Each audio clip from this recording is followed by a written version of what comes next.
नमस्कार, आप देख रहे हैं स्वदेश खबर। मैं हूं उत्कर्ष चतुर्वेदी। सबसे पहले शुरुआत करेंगे देश की सबसे बड़ी खबर यानी कि ओमिक्रॉन के फैलते खतरे के साथ।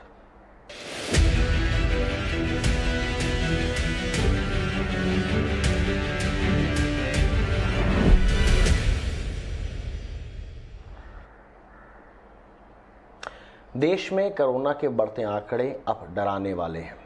पिछले 24 घंटे में 58,000 से ज़्यादा मामले आए हैं। अगर 24 घंटों की बात करें तो महाराष्ट्र में 18,466, पश्चिम बंगाल में 9,073 और दिल्ली में 5,000 से ज़्यादा केस आए हैं।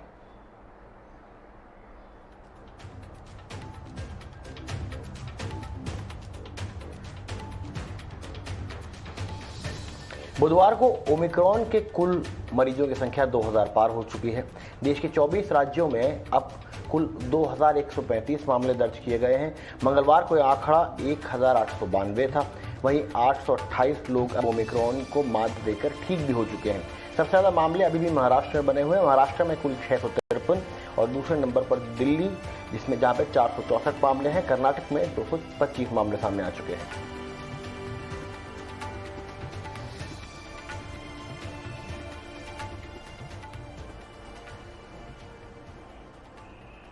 महाराष्ट्र और खासकर मुंबई में कोविड फिर से पांव पसार चुका है, लेकिन अभी लॉकडाउन नहीं लगेगा, ऐसा कहना है डिप्टी सीएम अजीत पवार का। डिप्टी सीएम अजीत पवार ने कोविड टास्क फोर्स, स्वास्थ्य मंत्री और बाकी अन्य लोगों के साथ मीटिंग में यह फैसला किया कि इस समय रिस्ट्रिक्शंस नहीं लगेंगे, बल्कि जो चीफ मिनिस्टर हैं उद्धव ठाकरे, उनके साथ मीटिंग के बाद रिस्ट्रिक्शंस पे और फैसला लिया जाएगा। इस पर और जानकारी देने के लिए हमारी संवाददाता खुशबू तिवारी हमारे साथ जुड़ रही हैं। खुशबू, कब तक ये मीटिंग जो है उद्धव ठाकरे से वो एक्सपेक्टेड है? कब तक हम देख सकते हैं? क्या कोई और क्या कब तक इंतजार करेगी महाराष्ट्र सरकार और कब रिस्ट्रिक्शंस लग सकते हैं आपके हिसाब से? तेजी से बढ़ते कोविड-19 मामलों के बीच आज मुख्यमंत्री जो डिप्टी सीएम हैं महाराष्ट्र के अजीत पवार, उन्होंने कोविड टास्क फोर्स और स्वास्थ्य मंत्री राजेश टोपे के साथ यहाँ एक सुबह की रिव्यू बैठक की। कल उन्होंने पुणे में भी एक बैठक की थी। आज की बैठक में जो उन्होंने चर्चाएं की उसमें फैसला लिया गया कि फिलहाल मुंबई में कोई भी लॉकडाउन नहीं लगाया जाएगा। हालांकि जो पाबंदियां हैं, जो रेस्ट्रिक्शंस हैं, उनमें बदलाव जरूर किए जाएंगे और इन बदलाव किस तरह के बदलाव होंगे ताकि कोविड-19 पर अंकुश लगाया जा सके, इस पर मुख्यमंत्री उद्धव ठाकरे के साथ चर्चा होगी, जिसके बाद एक अंतिम फैसला लिया जाएगा। लेकिन खास बात यह कि फिलहाल कोई भी लॉकडाउन लगाने के खिलाफ इस मीटिंग में फैसला लिया गया है। आज की बात करें तो मुंबई में लगातार बढ़ते मामलों के साथ ही जेजे हॉस्पिटल में 61 ऐसे रेसिडेंट डॉक्टर्स हैं जो कोविड-19 से संक्रमित पाए गए हैं और इसके अलावा बेस्ट जो बस सर्विस है उसके भी 60 एम्प्लॉइज जो हैं या कर्मचारी जो हैं वो कोविड-19 पॉजिटिव पाए गए हैं। इस बीच जो वैक्सीनेशन है 15 टू 17 एज ग्रुप का, वो उसमें बढ़त देखने को मिल रही है। कोविन के मुताबिक 6 लाख के आसपास 15 से 17 साल की उम्र के बीच के ऐसे लोग हैं या बच्चे हैं जिन्हें अब तक कोविड वैक्सीन लगाई जा चुकी है महाराष्ट्र में। चलिए, ये बात थी मुंबई की। बल्कि दिल्ली की हमने थोड़ी देर पहले आपसे कहा था कि हेडलाइंस में कि सत्येंद्र जैन ने माना 10,000 से ऊपर मामले आएंगे। दिल्ली में 10,000 से ऊपर मामले आ चुके हैं। उसके बारे में डिटेल्स में थोड़ी देर बाद बात करेंगे। अब बात कर लेते हैं कोरोना महामारी की तीसरी लहर और ओमिक्रॉन के बढ़ने के साथ साथ तैयारियां भी अब दुरुस्त करी जा रही हैं। डीसीजीआई की सब्जेक्ट एक्सपर्ट कमेटी ने भारत बायोटेक की नेजल वैक्सीन के तीसरे चरण के परीक्षण को मंजूरी दे दी है। जरा जानकारी के साथ हमारे साथ जुड़ रहे हैं हमारे संवाददाता, हमारे सहयोगी दानिश आनंद। दानिश, बताएं क्या खबर है? आप कह रहे हैं, हम पता चल रहा है तीसरे चरण के परीक्षण की मंजूरी मिली है। कब तक ये जो दवा है वो बाजार में आ सकती है, इसका मतलब?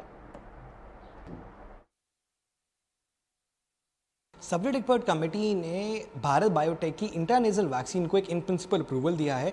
इस अप्रूवल के मुताबिक भारत बायोटेक फेज 3 ट्रायल्स अपनी इंट्रानेजल वैक्सीन की अब कर पाएगी।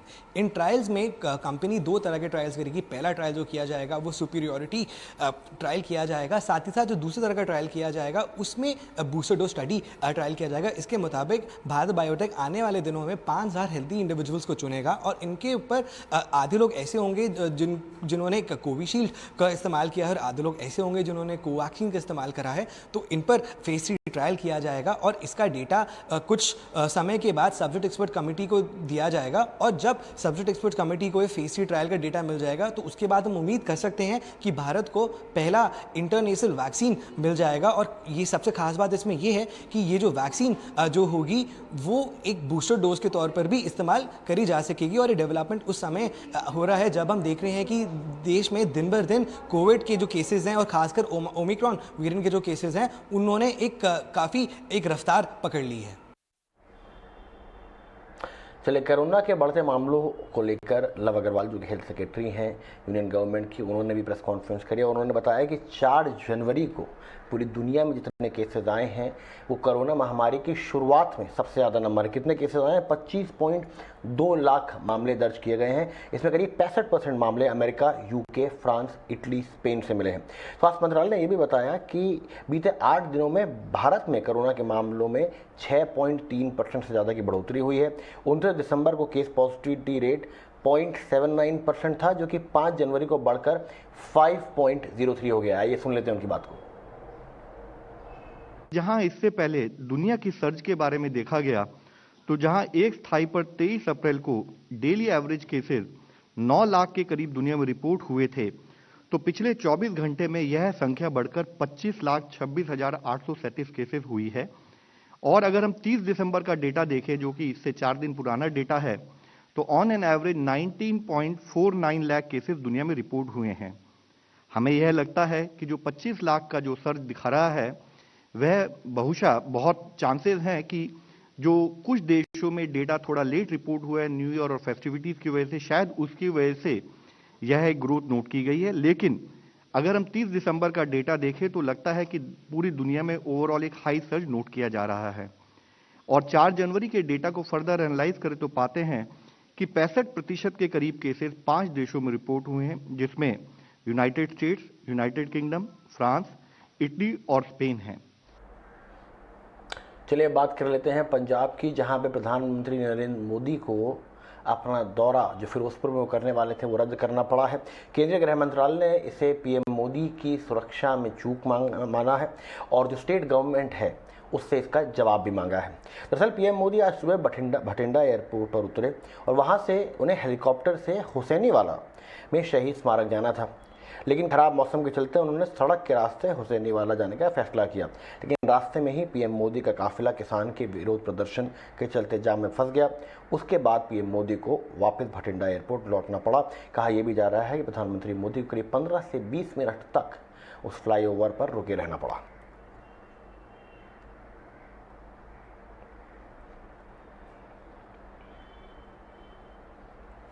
चलिए बात कर लेते हैं बाजार और बाजार के मिजाज की। लगातार तीसरे दिन भी बाजार तेजी के साथ बंद हुआ। अगर बात करें निफ्टी की, 17,900 का आंकड़ा पार किया। सेंसेक्स 60,000 के पार पहुंचकर बंद हुआ। निफ्टी बैंक में भी करीब 850 अंक की तेजी दिखी। निफ्टी का ये स्तर 16 नवंबर 2021 और सेंसेक्स का ये स्तर 17 नवंबर 2021 के बाद देखने को मिला है। बाजार में और क्या क्या हलचल रही, कौन से शेयर सबसे ज़्यादा भागे, इन सब के साथ हमारी सहयोगी पूजा त्रिपाठी जुड़ रही हैं। पूजा बताएं। बाजार में आज भी तेजी जारी थी और आज हमने देखा कि निफ्टी ने 17,900 के ऊपर क्लोजिंग दी और सेंसेक्स ने 60,000 के ऊपर क्लोजिंग दी। और आज क्लियरली जो मोमेंटम देखा गया वो बैंकिंग स्टॉक में देखा गया। बैंकिंग शेयरों के दम पर आज बाजार में काफ़ी अच्छी तेजी थी। इसके अलावा फाइनेंशियल और मेटल शेयरों से भी काफ़ी अच्छा सपोर्ट हमने देखा।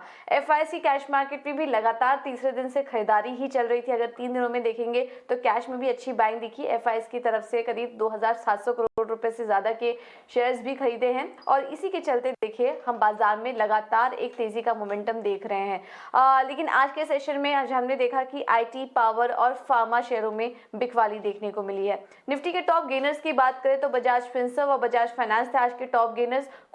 मजबूत Q3 के जो अपडेट नंबर्स आए हैं उसके चलते आज बजाज फाइनेंस मजबूत था। JSW स्टील में आज अच्छी तेजी थी और कोटक महिंद्रा बैंक ने आज बैंकिंग में जो तेजी थी उसको लीड किया है।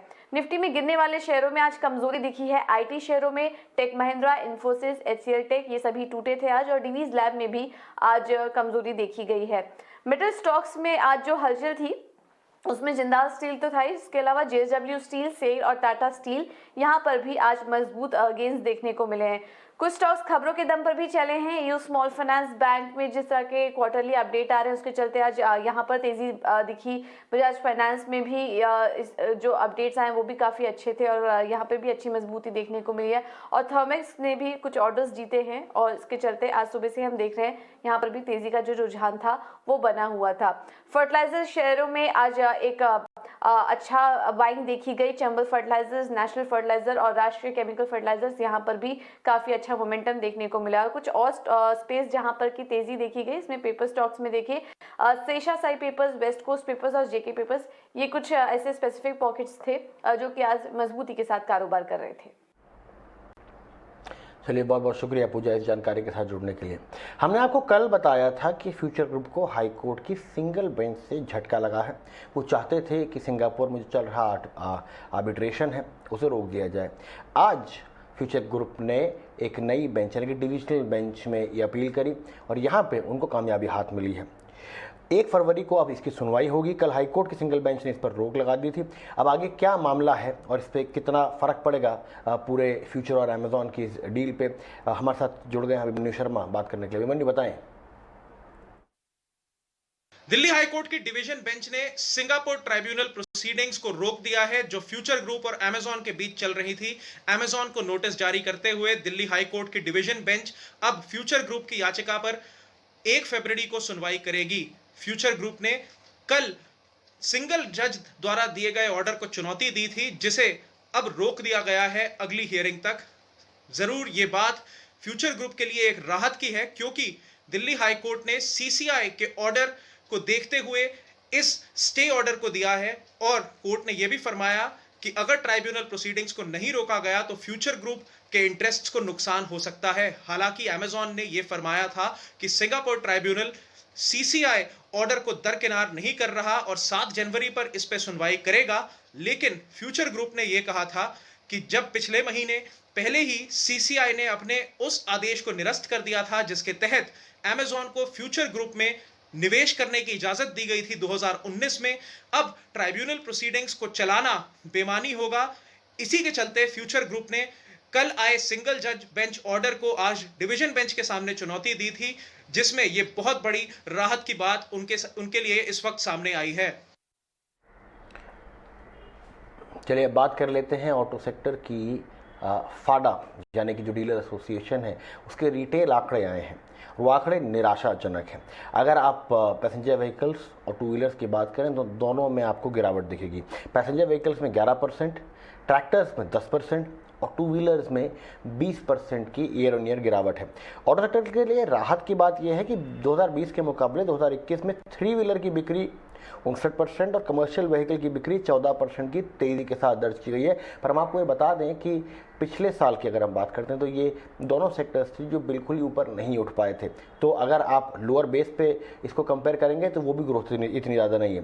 फाडा यानी कि federation of automobile dealer association का कहना है कि पैसेंजर व्हीकल्स की बिक्री पर असर सेमीकंडक्टर की शॉर्टेज के चलते पड़ा है और इस सेगमेंट में वेटिंग पीरियड भी बढ़ा हुआ है। लेकिन 2 व्हीलर सेगमेंट में अभी तक रिकवरी नहीं दिखी है और फाडा का कहना है कि 2 व्हीलर से ग्राहक अभी भी खरीदारी में सावधानी बरत रहे हैं। स्पेशली टियर 2, टियर 3 और जो छोटे गांव के ग्राहक हैं वो अभी भी कोविड की मार से निकल नहीं पाए हैं। सुन लेते हैं उनकी बात को। कार में सेमीकंडक्टर शॉर्टेज की वजह से जो प्रॉब्लम पिछले 1.5 साल से चल रही है वो अभी भी कंटिन्यूड है। सप्लाई के इश्यूज बहुत ज्यादा हैं, डिमांड इस समय है, वेटिंग पीरियड्स चल रही हैं। कुछ एक कंपनी को छोड़ दें तो बाकी सब कंपनियां अभी भी अपने नॉर्मल प्रोडक्शन से 20-30% डाउन चल रही हैं, जिसकी वजह से पैसेंजर व्हीकल या कार में हमको डिग्रोथ दिख रही है।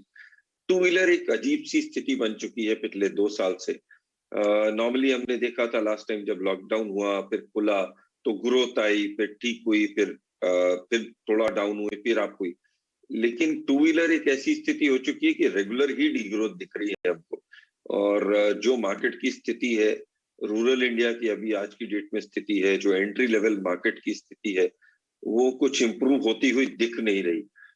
तो और मेजर मार्केट है, अब 2 व्हीलर लगभग ही किसी भी मंथ 18-20% से डिग्रो नहीं कर रहा, बल्कि अगर हम नवंबर से देखें तो शायद 25% डिग्रोथ पे है। तो ये इतनी बड़ी डीग्रोथ ईयर ऑन ईयर जो आ रही है, पिछले साल आई फिर इस साल आई, ये बहुत ही क्लियर इंडिकेशन है कि हमारी इंडियन इकोनॉमी जो लोअर लेवल की है, जो लोअर स्ट्रेटा के लोग हैं, रूरल इंडिया की है, वो अभी भी इस कोविड की मार से बाहर नहीं आ पाई है। चलिए, ये थे फाडा के प्रेसिडेंट वेंकटेश गुलाटी जो हमसे रिटेल नंबर्स के बारे में बात कर रहे थे। अब बात कर लेते हैं रिलायंस जियो 24 साल पुरानी गेमिंग स्टार्टअप ज़ुपी में स्ट्रैटेजिक निवेश करने जा रहा है। ये जियो का पहला ऐसा निवेश है और ये स्किल गेम्स के लिए है। इस बड़ी डील पर हमारी सहयोगी नयनतारा राय ने बात करी ज़ुपी के संस्थापक और सीईओ दिलशेर सिंह से। We get you an ET Now exclusive. Reliance Jio's next big frontier seems to be gaming. I remember Mukesh Ambani has talked about how massive gaming can be in India. It was back in Feb 2020 when the richest man in the country was sharing a stage with Microsoft's global chief Satya Nadella, and he said gaming can be bigger than TV and music put together. Here's that soundbite. I think that Akash is very excited in terms of India, like gaming doesn't really exist in India. And with everything that we're doing in xCloud and our broadband connectivity, right, I think that there is huge potential. And for some of us like who don't know what gaming is, right, it's very hard to imagine that gaming will be bigger than music, movies and TV shows all put together. But we will see.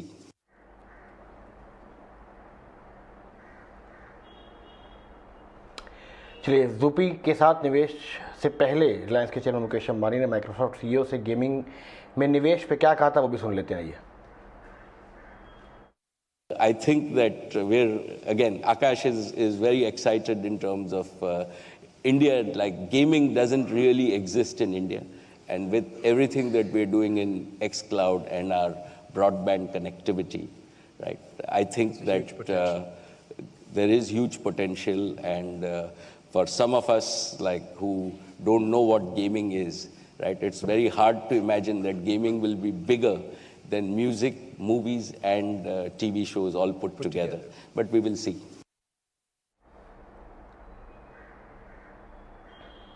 चलिए, देश बदल रहा है और बदलने के साथ साथ आगे बढ़ रहा है। अगर आपको भी आगे बढ़ना है तो आपको हमारे ET 900 देश और देश के साथ आगे तक बदलते रहना होगा। हम आपको ऐसी ही कुछ कहानियां दिखाएंगे बदलते और बढ़ते भारत की।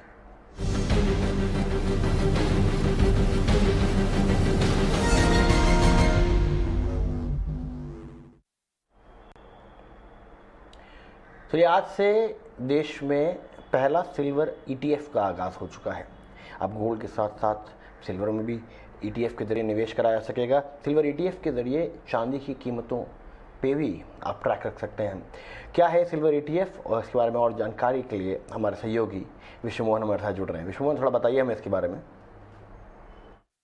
देखिए, चांदी में निवेश करने वालों के लिए आज से एक नया विकल्प खुल गया है, वो है silver ETF। ICICI prudential mutual fund की तरफ से सिल्वर ETF सब्सक्रिप्शन के लिए आज से खुल गया है और आपके लिए 19 जनवरी तक इसमें निवेश का मौका है। हालांकि उसके बाद अगर आप खरीद बिक्री करना चाहते हैं तो एक्सचेंज के प्लेटफॉर्म से सिल्वर ETF की खरीद बिक्री कर सकते हैं। और सबसे पहले सिल्वर ETF की कुछ बारीक बातें आपको बता दूं।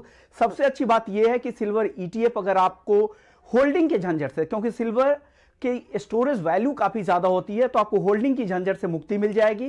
प्योरिटी की पूरी गारंटी होगी, क्योंकि लंदन बुलियन मेटल एक्सचेंज से प्रमाणित यहां पे 99.9 प्योरिटी वाली सिल्वर यहां पे खरीदी जाएगी। और जो सिल्वर ETF का जो इन्वेस्टमेंट होगा और पूरी तरह से सिल्वर रिलेटेड इंस्ट्रूमेंट्स में होगा। 95% तक इन्वेस्टमेंट सिल्वर रिलेटेड इंस्ट्रूमेंट में होगा। इसके अलावा सबसे अच्छी बात चांदी को लेकर यह है कि चांदी ज्वेलरी के अलावा निवेश के लिए और इंडस्ट्रियल के लिए सबसे ज्यादा डिमांड में है। और चांदी की अगर इंडस्ट्रियल डिमांड की बात करें तो 5G टेक्नोलॉजी के लिए, सोलर एनर्जी, पूरे ग्रीन एनर्जी के लिए चांदी की डिमांड है। इसके अलावा इलेक्ट्रॉनिक सेगमेंट के लिए चांदी की डिमांड है और भी कई सारे, जैसे इलेक्ट्रिक व्हीकल के लिए चांदी की डिमांड है। तो चांदी की जिस तरह की डिमांड बढ़ रही है और ऐसे समय में सिल्वर ETF का आना निवेशकों के लिए एक बढ़िया विकल्प मिल रहा है और चांदी की तेजी का फायदा अगर उनको उठाना चाहते हैं, क्योंकि अब तक चांदी में निवेश तो करना चाहते थे लेकिन उनको लगता था कि चांदी में उतार चढ़ाव बहुत ज्यादा है, जो ज्वेलर्स के पास वो बिक्री करने जाएंगे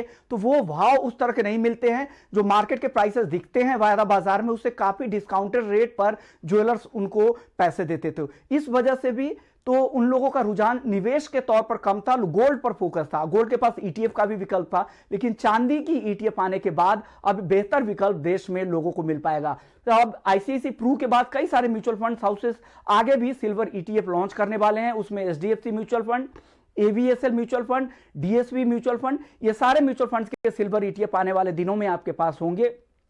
हालांकि सिल्वर ETF लेने के लिए आपके पास डीमैट होना जरूरी है। अगर आप बिना डीमैट निवेश करना चाहते हैं तो आपको फंड ऑफ फंड, सिल्वर का जो फंड ऑफ फंड्स आने वाला है वो 13 जनवरी तक ICICI प्रू लॉन्च करने वाला है, तो वहां उसके लिए फिर वहां तक आपको 13 जनवरी तक इंतजार करना होगा। लेकिन अगर आपके पास डीमैट है तो आज से ही खरीद सकते हैं। और सबसे अच्छी बात है कि 100 रुपए के मिनिमम निवेश से भी आप सिल्वर ETF में पैसे लगा सकते हैं।